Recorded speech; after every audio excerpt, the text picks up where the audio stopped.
How on earth can the little guys possibly compete with all of that raw intellectual horsepower? Okay, so this is all sounding pretty great for the small models, but I know what you're probably thinking. We have to address the elephant in the room, or I guess the giant language model in the server farm. I mean, this is the question, right? For years, the story has been that size is what creates the magic in AI. So the paper really have to tackle this argument head on. The argument for the big guys, the LLMs, really boils down to two powerful concepts.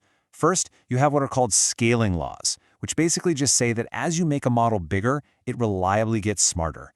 And second, there's this newer idea of a semantic hub, sort of like a central knowledge processor that lets these massive models connect ideas and generalize in ways smaller models just can't.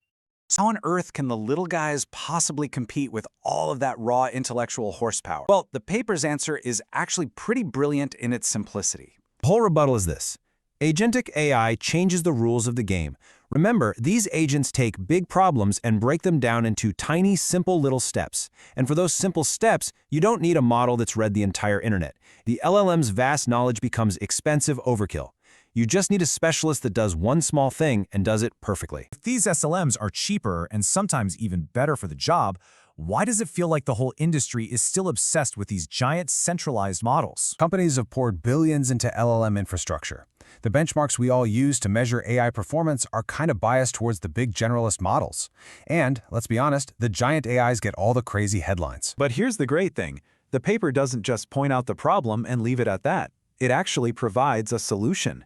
It lays out a clear, step-by-step blueprint for how any organization can start making this shift. You basically watch what your existing AI is doing, find the repetitive, specialized tasks it's performing, and then train a small, dedicated SLM to handle each one of those tasks perfectly.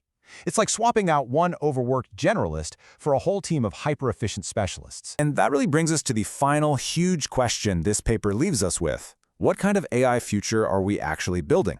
Is it going to be one single all-knowing brain sitting in the cloud somewhere? Or is it going to be a globe-spanning team of nimble, efficient, and accessible specialists all working together? It feels like that debate is really just getting started.